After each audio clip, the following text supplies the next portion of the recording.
Good morning. I am Dr. JINCY ANGEL, Junior Resident Department of ENT, Government TD Medical College, Alappuzha. I am going to discuss about the topic acute otitis media. So, in acute otitis media, we are discussing about the definition of acute otitis media and the predisposing factors, etiopathogenesis, bacteriology, clinical features, diagnosis, differential diagnosis, and last, the treatment of acute otitis media. So first we are discussing about the definition of acute otitis media. So coming to the definition, that is otitis media means that is the inflammation or infection of the middle ear. So it's an acute inflammation of the middle ear cleft by pyogenic organism of the duration less than 3 weeks. For an acute infection, the duration will be less than 3 weeks. So it is known as acute otitis media. So what do you mean by middle ear cleft? What are the structures included in the middle ear cleft? So this is the figure which shows the structures in the middle ear cleft. The first structure, that is the eustachian tube. As you all know, that is the eustachian tube is also known as pharyngotympanic tube, or it is known as the auditory tube. So it's the tube which connects the nasopharynx, that is from the nasopharynx to the middle ear. That is the connecting tube between the nasopharynx to the middle ear. So the development of eustachian tube, it starts from the 4th week of intrauterine life. It starts from the 4th week of intrauterine life. At birth or in the infancy stage, the eustachian tube will be lies more horizontal. It shows only a 10-degree angulation, and it is a short tube and it is more wider when compared to adult. When it reaches the adult size, it is at about 6 to 7 years of age. So in infants, the tube should be of length of 21 millimeter length. It is more horizontal and short and wide, and it is a straight tube. When in an adult, it is about a 31 to 38 millimeter length, and it is a long tube, and it forms a 45-degree angulation with the horizontal plane. So getting an infection from the nasopharynx to the middle ear through the eustachian tube, it is more common in infants. Why? Because the tube will be more horizontal and it is a short tube, So getting an infection is chance is more in infants. So first, that is the eustachian tube. Then I discuss about the function of eustachian tube. So you all know the function of eustachian tube, that is middle ear ventilation is the most important function. That is, the eustachian tube maintains the middle ear pressure same as that of the atmospheric pressure. Then second function is the middle ear drainage. So these are the two functions of the eustachian tube. So first structure in the middle ear cleft is eustachian tube. Second is the middle ear. This is the middle ear and the antic region. And the antic region connects the mastoidantrum through the adductus. And this is the mastoidantrum. Mastoidantrum contains mastoid air cells. So this is short about the middle ear cleft. So infection or inflammation involving these structures is known as the acute otitis media.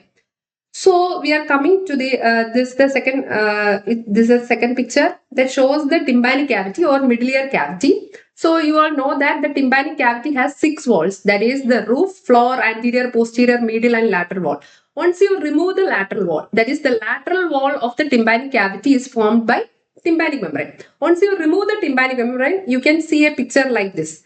That is, this is the anterior wall, this is the posterior wall, this is the roof, this is floor, and this is the medial wall. Lateral wall we already removed. So the pharyngotympanic tube or the eustachian tube connects from the nasopharynx to the middle ear into the anterior wall. That is the opening of eustachian tube. So then coming to the etiology of acute otitis media. So this only briefly about the anatomy of middle ear cleft. Then we are coming to the topic, that is etiology. So as I already said, that is, it is more common in infants and children. Why? Because the eustachian tube is more horizontal and more shorter and wider. And it is more common in lower socioeconomic group. Why it is more common in lower socioeconomic group means, in lower socioeconomic group, the living condition, there is overcrowding is more common, as well as there is nutritional deficiency is more, and their immunity is less. So there is chance of getting infection is more common in lower socioeconomic group children. And the disease is usually followed by The disease is usually followed by a viral infection of the upper respiratory tract. There is a history of viral infection that involving there is an upper respiratory tract infection which is followed by, that is not all viral infections or viral upper respiratory infection not causing acute otitis media. In some cases, this viral infection, there is chance of getting secondary bacterial infection. So that will leading to pyogenic infection that invert the medullary cavity that causes acute otitis media. And the second cause is the smoking. That is smoking. That is in smoking. That is active as well as passive smoking also cause acute otitis media. How it affects the mucociliary clearance of the nasal cavity as well as the eustachian tube. So that will leading to development of acute otitis media. Same like ciliary dyskinesia, cystic fibrosis, all these are going to cause acute otitis media. And one syndrome which causes acute otitis media, that is the Down syndrome. In Down syndrome, children also getting acute otitis media more frequently than others. Then coming to the routes of infection. So I already said that the most common route of infection is the eustachian tube. So the eustachian tube which connects the nasopharynx to the middle ear. So it is the most common route of infection. So infection spread from the lumen of the tube or along the subepithelial peritubal lymphatics. So it is higher incidence in infants as well as in young children. That is why, because the eustachian tube, it is shorter, wider, and it is more horizontal. And it is more commonly seen in swimmers as well as divers also. So the second route of infection, that is the external ear. So that is when there is a trauma to the external ear, there is chance of getting tympanic membrane perforation is more. That is, perforation means there is a hole in the tympanic membrane. Because of that opening, the infections can easily enter into the middle ear. So the second route is the external ear. Then the third is bloodborne, that is an uncommon route. Then we are coming to the predisposing factors. So under predisposing factors, there are several factors which are leading to acute otitis media. There is a history of recurrent attacks of common cold, upper respiratory tract infections, exanthematous fevers. That is, exanthematous fevers, which are more commonly leading to acute otitis media, are measles, diphtheria, or whooping cough. That is, in measles, there is chance of hearing loss also more. That is usually it causes sensory neural hearing loss. So exanthematous fevers that causes acute otitis media, mostly measles and diphtheria. Then infections of the tonsil and adenoids, chronic rhinitis, sinusitis, nasal allergy, tumors of nasopharynx, and packing of nose. Packing of nose we are done in case of epistasis. We have done antinasal packing, postnasal packing. Such conditions also causes acute otitis media and cleft palate also. These are the predisposing factors which contribute leading to acute otitis media. So next we are coming to the organisms which are causing acute otitis media in infants as well as in young children. So that is the most common organism which causes is the Streptococcus pneumoniae. That is, it constitutes about 37%. That is Streptococcus pneumonia. Second one is the Haemophilus influenza, and third is the Moraxella catarrhalis. So the Streptococcus pneumonia is the most common cause, then Haemophilus influenza, and third one is Moraxella catarrhalis. And other organisms include Streptococcus pyogenes, Staphylococcus aureus, and sometimes Pseudomonas aeruginosa. This we are discussing acute otitis media. If the acute otitis media, which not treated properly, it going to become acute otitis media, it going to become chronic otitis media. That is COM. In chronic otitis media, the most common organism causing infection is the Pseudomonas aeruginosa.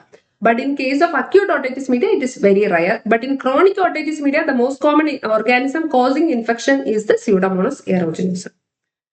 So next we are coming to the pathology and clinical features of the acute otitis media.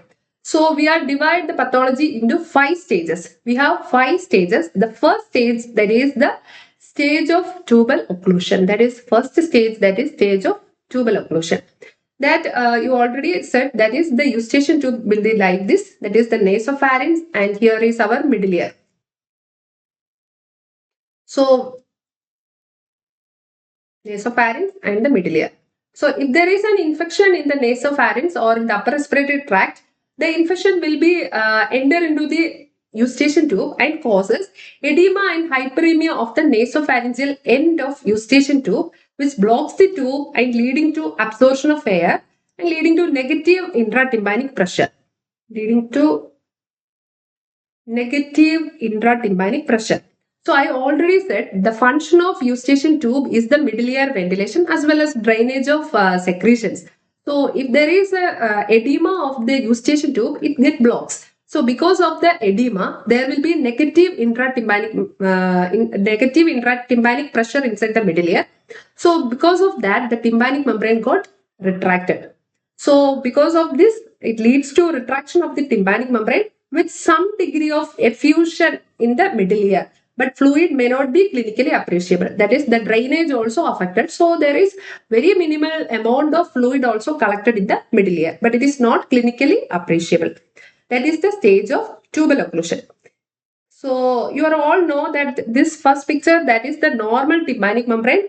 This whole area is the pars tensa, and this is the pars flaccida. This is handle of malleus, short process of malleus, and this is the umbo, and this is the anterior malleolar fold, and there is and this is anterior malleolar fold, and this is posterior malleolar fold. This is the right ear. Have you determined whether it is a right tympanic membrane or left tympanic membrane? When the cone of light, this is the cone of light. So when the cone of light is in the 5 o'clock position, that is right ear. If the cone of light, this is a tympanic membrane, this is anterior malleolar fold, this is handle of malleus, and this is posterior malleolar fold. If the cone of light is in the 7 o'clock position, that is left ear. So this is the right ear and this is the left ear. So if it is a cone of light is in the 5 o'clock position, it is right ear, and it is in the 7 o'clock position, that is in the left ear. So this is the normal tympanic membrane, and once you divide the tympanic membrane into quadrants by 2 lines, when you draw a vertical line which is passing through the handle of malleus and a horizontal line which is passing through the umbo, that is such a way we divide the tympanic membrane into 4 quadrants. So these 2 lines divide the tympanic membrane into 4 quadrants. This is the anterior-superior quadrant, this is anterior-inferior quadrant, this is posterior-superior quadrant, this is posterior-inferior quadrant. Okay. Then, so in this stage of tubal occlusion, I already said there is retraction of the tympanic membrane occurs. So the child or the patient came with a presentation, they having hearing loss or ear block with history of earache. There is no history of fever or like that. And when we coming to the signs, we got there is the tympanic membrane retraction is present. How the retracted tympanic membrane appears? The features of retracted tympanic membrane include, the first and foremost feature is the handle of malleus, which is assuming more horizontal position. So this is the figure showing retracted tympanic membrane. So it shows the handle of malleus appears more horizontal, and there is prominence of the lateral process of malleus, and there is loss of light reflex. So that the retracted tympanic membrane, we are showing there is main 3 features. The cone of light will be distorted, and there is prominence of lateral process of malleus, and the handle of malleus assuming more horizontal position. So this is the first stage, that is stage of tubal occlusion. At this stage, we have to do the tunic fork test. Which test we are doing? We are done, that is Rinne's test. Rinne's test we have done. So in Rinne's test, it shows the Rinne's test negative. That is Rinne's test negative means bone conduction is better than air conduction. That is, bone conduction is better than air conduction. Air conduction affected, that means the conduction pathway is affected. So the patient is having conductive hearing loss. If Rin is positive means the ear will be normal or having sensory neural deafness. So in this 24 text shows conductive deafness. So coming to the second stage, that is stage of presuppuration. That is, this stage, the tubal occlusion is prolonged and the pyogenic organisms invert the tympanic cavity, causing hyperemia of its lining.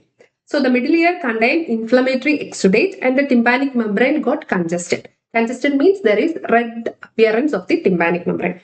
So at this stage, the patient complaining of earache, which is disturbing their sleep and having throbbing in nature because of the inflammatory exudate release.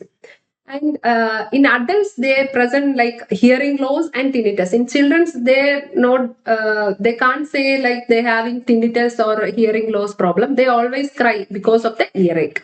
So also children's having high grade fever and they are restless also. So this is the stage of presuppression. This stage of presuppression, so in the stage of tubal occlusion, the tympanic membrane is retracted.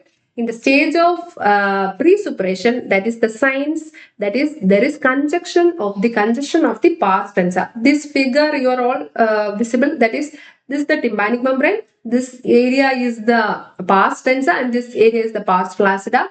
You can mention there is a congested appearance of the pars tensa. That means that is known as the characteristic appearance, that is cartwheel appearance of the tympanic membrane. That is cartwheel appearance of the tympanic membrane. That is the leash of blood vessels along the handle of malleus and at periphery of the tympanic membrane. That means the blood supply usually from the periphery of the tympanic membrane. That is, we can see that leash from the periphery towards the center. Okay, then later this whole tympanic membrane is got congested. That is pars flaccida also congested. And this stage also we have done 24 test. It shows Rin is negative, that is conductive hearing loss.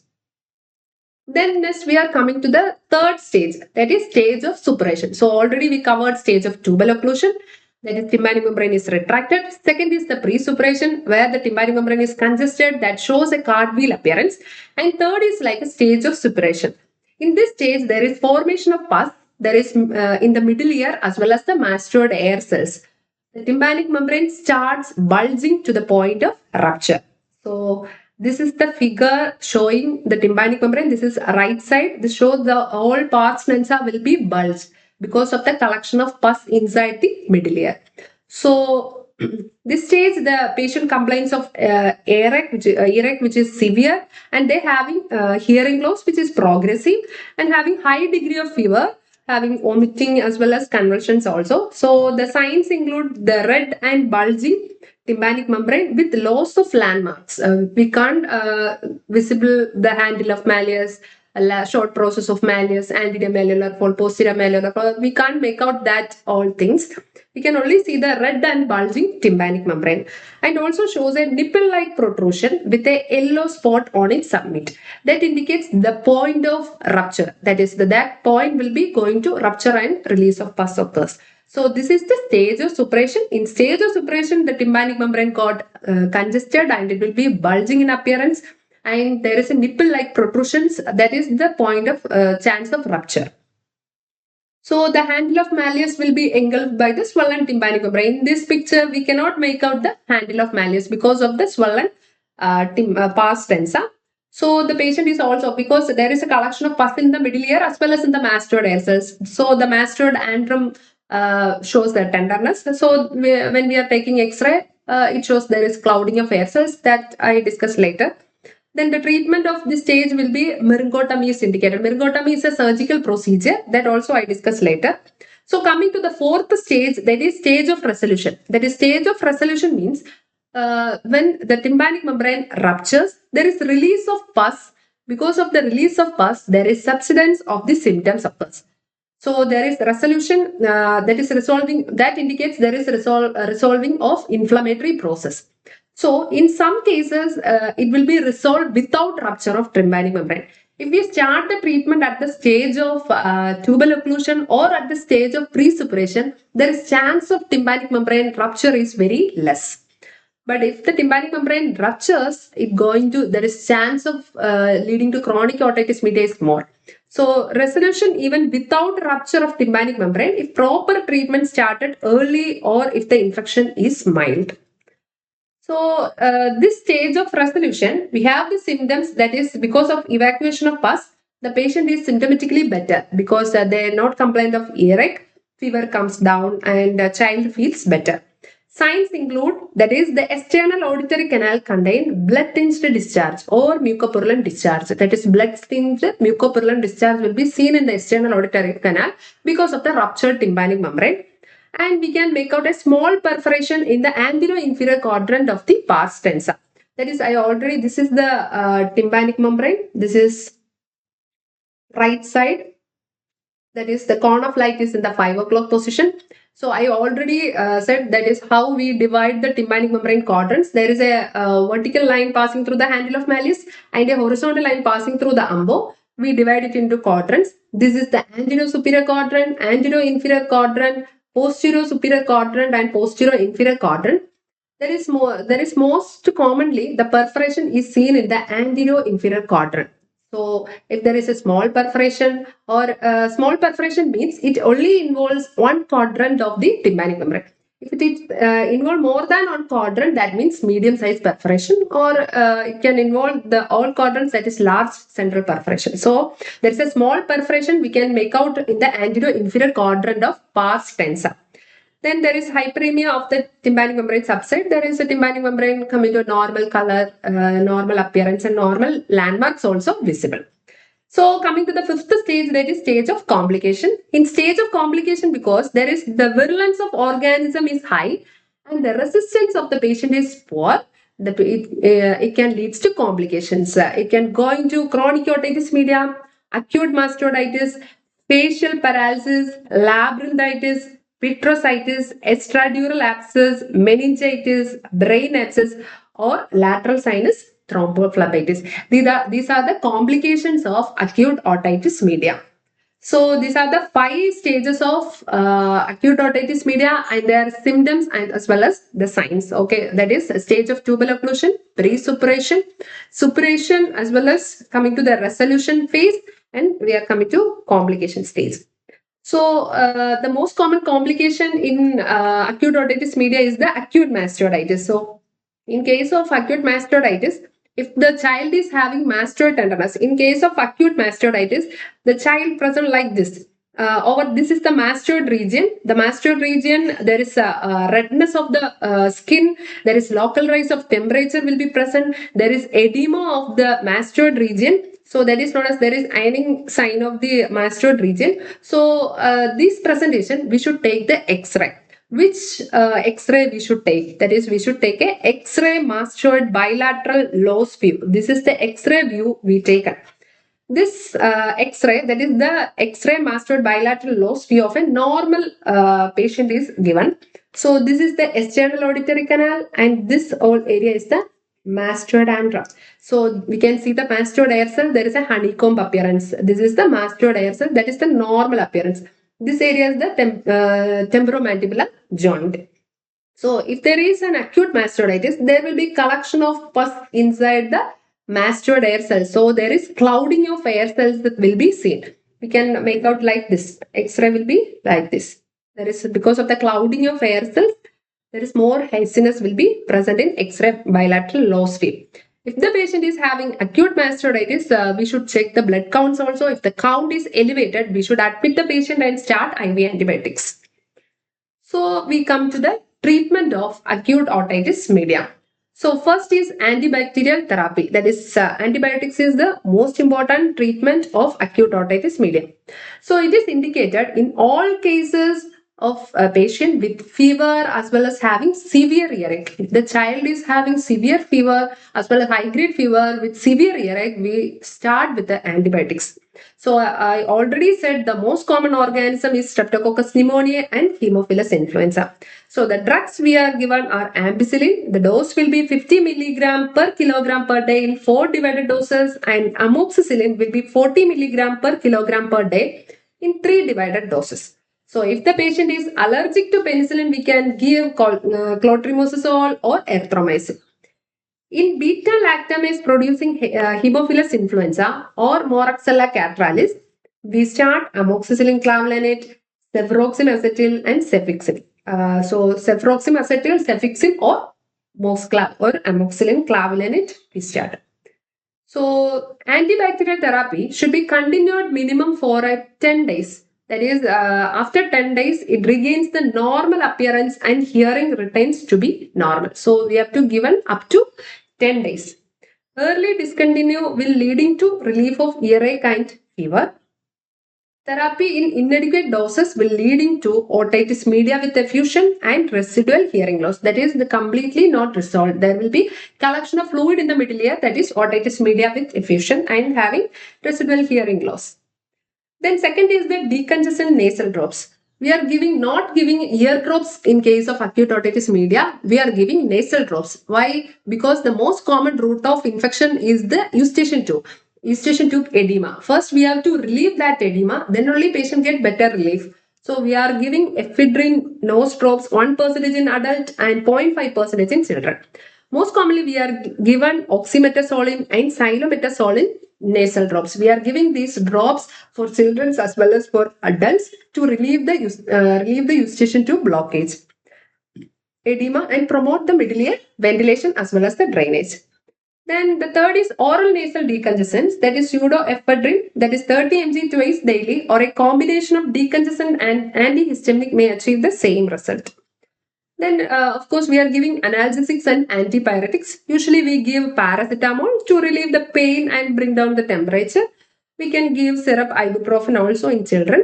Then, fifth is the ear toilet. This will be applicable in stage of suppression. If the stage of suppression, there will be collection of pus in the middle ear. In going to rupture. So in the resolution stage, there will be discharge will be present in the external auditory canal. So this discharge should be removed by doing dry mopping with sterile cotton and wick moistened with an antibiotic solution may be inserted. You have to suck out the discharge with a dry mop, and then we have to put a small wick of cotton with antibiotic solution. So the last procedure, that is the myringotomy. Myringotomy is a surgical procedure to evacuate the pus inside the middle ear. So in stage of suppuration, there will be collection of pus inside the middle ear. So there will be bulging tympanic membrane will be present. So I already said this is the anterior inferior quadrant. We put an incision by using this side showing the instrument. This is the myringotomy. This is the myringotum. The end of the myringotum will be appear like this. This is the myringotum. By using myringotum, we put an incision in the anterior inferior quadrant. As a result, the pus will be come out through that incision. We have to suck out that pus. That we put a 2 mm to 2 to 3 mm size the incision put over this area. Then we lift it out. So that is incising the drum to evacuate pus. That is a surgical procedure. That is myringotomy. So it is indicated when the drum is bulging and the patient is having acute pain. There is incomplete resolution despite antibiotics when drum remains full with a persistent conductive hearing loss, or there is persistent effusion beyond 12 weeks. These are the 3 indications of doing myringotomy. So these are briefly I tell about acute otitis media. So you are all know about acute otitis media, and thank you for listening. Thank you.